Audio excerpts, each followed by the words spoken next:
Hello, everyone. So I would like you guys to pull out this packet. It's called Inequality Word Problems. And so we worked on solving inequalities. We worked on graphing inequalities. Now we're going to work on inequality word problems. Okay. So I wrote out some of these notes because I originally recorded this video and it did not save. So we're just going to go ahead. I'm going to give you some time to copy everything that I have down here. I'm not going to rewrite it. But word problem solving strategies. So these are things that are going to help you as you're solving your word problems. Step number 1 reads. It says, read through the entire problem. Highlight important information. Step number 2 says to identify your variables. It's very important. Step number 3 is to write the equation or the inequality. Step number 4 is to solve. Sorry, I'm moving down. Step number 5 is to check your answers. Okay? I'll give you a minute to write. If you need to, pause.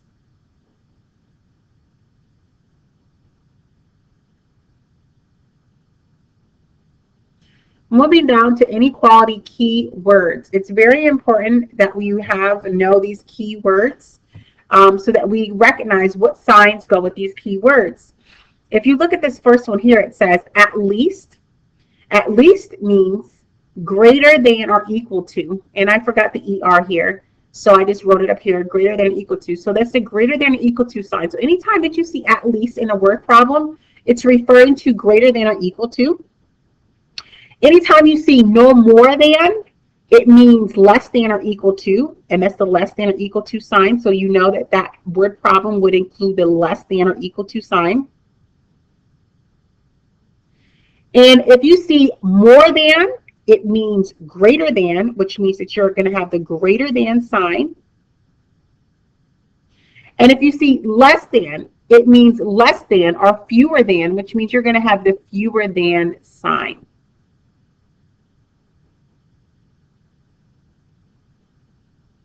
Okay. Again, if you need time to copy, please feel free to put the video on pause.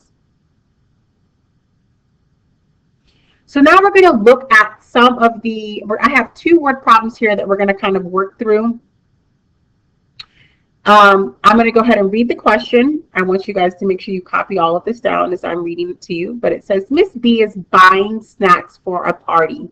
She wants bags of potato chips, P representing potato chips, right?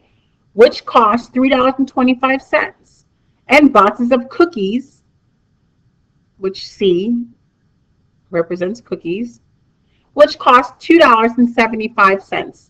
Miss B has exactly $18.50 to spend. Which inequality represents how many bags of potato chips, which is P, which we put right here, and boxes of cookies, which is C, which we put above cookies, she can buy and stay within her budget. So because I had originally already made this video and it didn't save, that's why the answer is already circled. But I want you to look at this.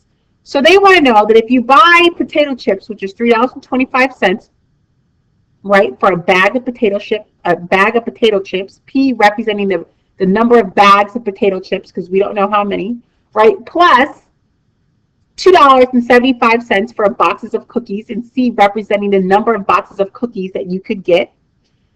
It has to equal less than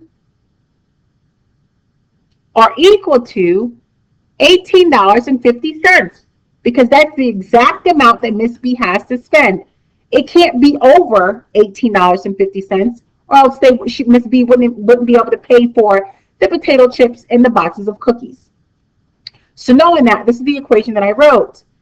$3.25 P plus $2.75 C has to equal less than or equal to $18.50. And your answer would be A. We're going to go down to the next one here. So the next question reads, Malik can spend no more than $24 to buy pecans and cashews. He will pay $6 per pound for pecans and $8 per pound for cashews. Which graph best represents the number of pounds of pecans and the number of pounds of cashews that Malik can buy? Okay, so I wrote these equations. So for pecans, which is right here, I'm going to put P for pecans. It was $6. So it's $6 per pound for pecans, and it could be no more meaning less than or equal to 24. So I put 6P to represent 6 pounds of pecans could not equal more, meaning less than or equal to 24. What I did at that point is I divided by 6 on each side of the less than or equal than sign, which gave me P is less than or equal to 4 pounds. I did the same thing for cashews.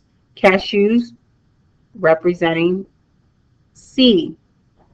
So I put 8 representing 8 pounds for cashews, and C representing cashews has to equal less than or equal to 24, right? So we're getting a less than or equal to sign because it says no more. So no more than 24, because that's all the money they had, or that's all the money that Malik had. So less than or equal to 24, and then I divided by 8 so that I could solve for C, and C gave me 3 pounds. So what we needed to do, let's go back and look at this question, is we needed to know which graph best represents the number of pounds of pecans and the number of pounds of cashews that Malik could buy. And if you look at this graph, you can see that for cashews, for C, which is right here, we saw for right here, it was 3 pounds. And that's exactly where they have, where the spot is on the graph, right? And then for pecans, we see that P had to be less than or equal to 4. And that's exactly what we have on this graph. And all of that is shaded. So the correct answer would have been this graph right here. Now there are some other graphs down here, but obviously we found an answer, so there's no need to look further. So we're going to go ahead. You guys can go ahead and turn the page. This is just graphs from that problem. You don't have to look at it anymore.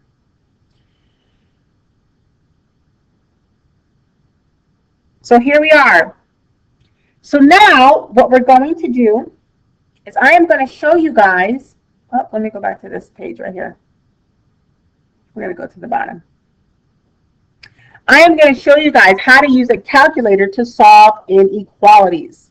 So what I'm going to do here is I'm going to move the screen over here, open this up. There we go.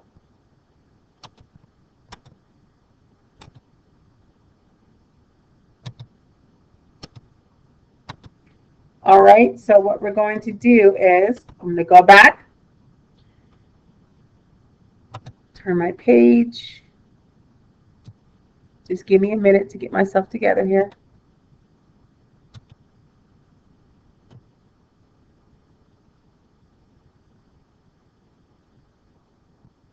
So what we're going to do here is we are going to find out which one of these inequalities, A, B, C, or D, best represents the graph shown. All right, so the first thing that we're going to do is I would like you guys to hit your apps button. So obviously this is the time, if you don't have a calculator, put the video on pause, go grab a calculator and come back and sit down. Once you open your calculator, it's turned on, I want you guys to hit the apps button right here. Okay? Once you hit the apps button, all these applications are going to show up on your calculator. You're going to hit the down arrow until you get to where it says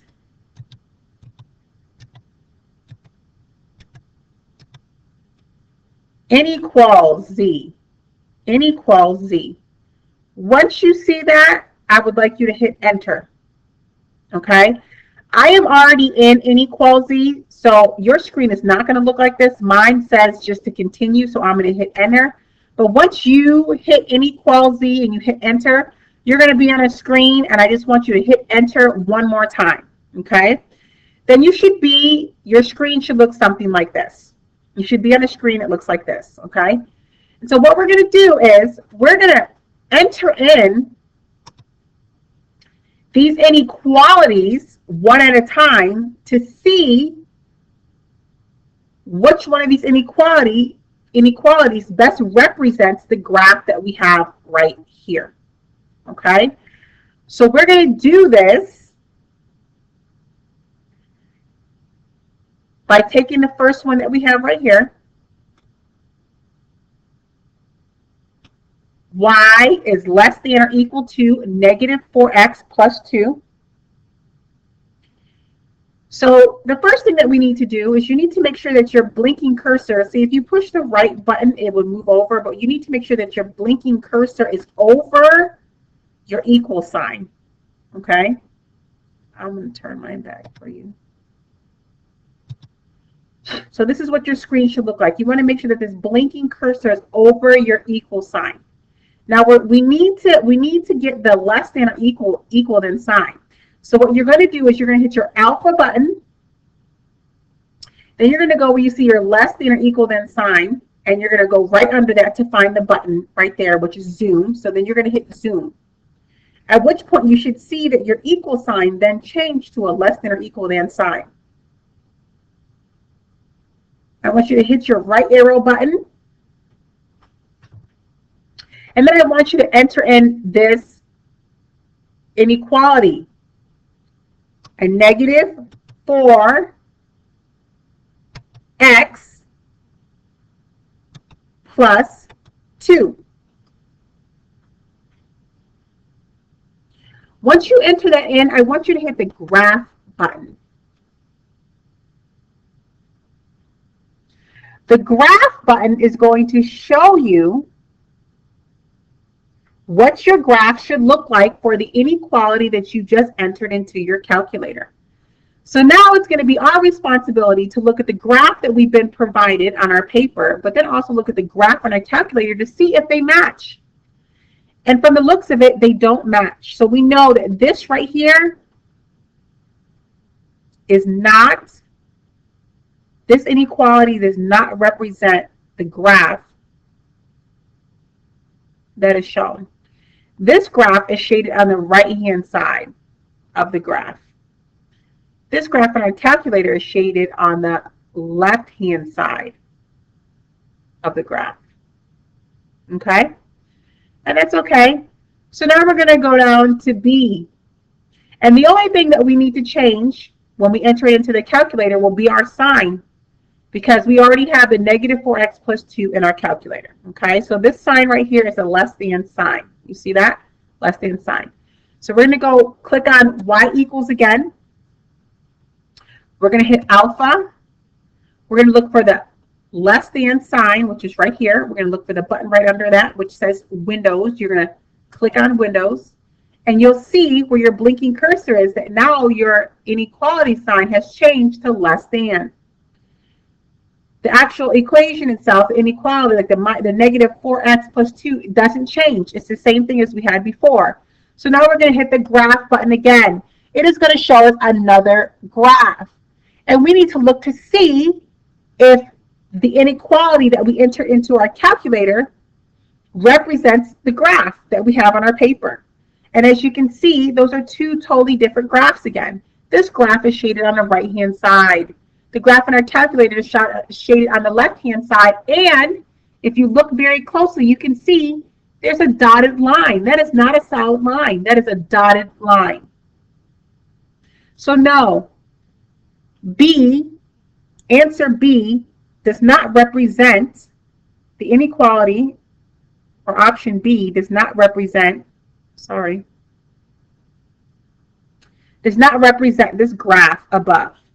So we're going to go on to C, and we're going to enter C into our calculator to see if our graph will come out looking like this graph right here. So let's go over to our calculators again. We're going to enter y equals. Again, the only thing that we're going to have to change is our sign. The negative 4x plus 2 remains the same. So we're going to hit the alpha button, and then we're going to hit look for the, we're going to look for the greater than sign, because that's what we have right here for option C.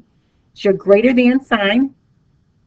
Okay, and under your greater than sign is the trace button. So we're going to hit the trace button.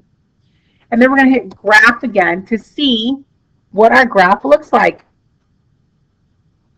Now, if you're not careful, you're going to look at this graph on your calculator and look at the graph on your paper, and you're going to say, wow, these are the same graphs, because they're both shaded on the right-hand side of the graph, right? They're shaded on both sides, like the right-hand side. The difference is that the graph on your paper has a solid line. The graph on your calculator has a dotted line. So what this means is that C, the option C, does not best represent, this inequality does not best represent the graph that is shown below. So we can go ahead and cross this off as well. So now we're going to try our last option. Now, obviously, through process of elimination, we know that D would be the answer, but we're going to go ahead and plug it into our calculators anyway, because I want you guys to see what it looks like. So we're going to hit the Y equals button. The only thing that we need to do is change our inequality sign to greater than or equal to. So we're going to hit the alpha button again. We're going to look for our greater than or equal to, which is right over here. Right under that button is the graph button. So we're going to hit the graph button. And as you can see, my sign changed. But you have to make sure, before we do that, before we hit the alpha and then we change the sign, you have to make sure that your cursor is blinking over it. Okay?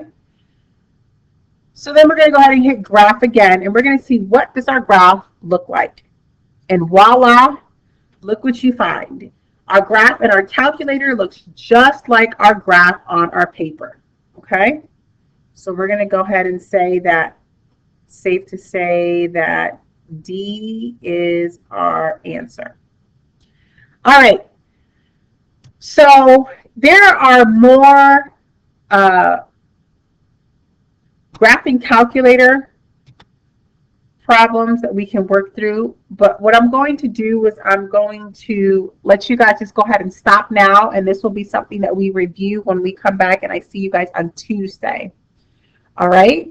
So I hope that you guys have an amazing weekend. I hope you guys enjoy your time, and make sure that you turn in all of your papers to the teacher. Please do not take the notes home, just so that we can make sure that we have the notes.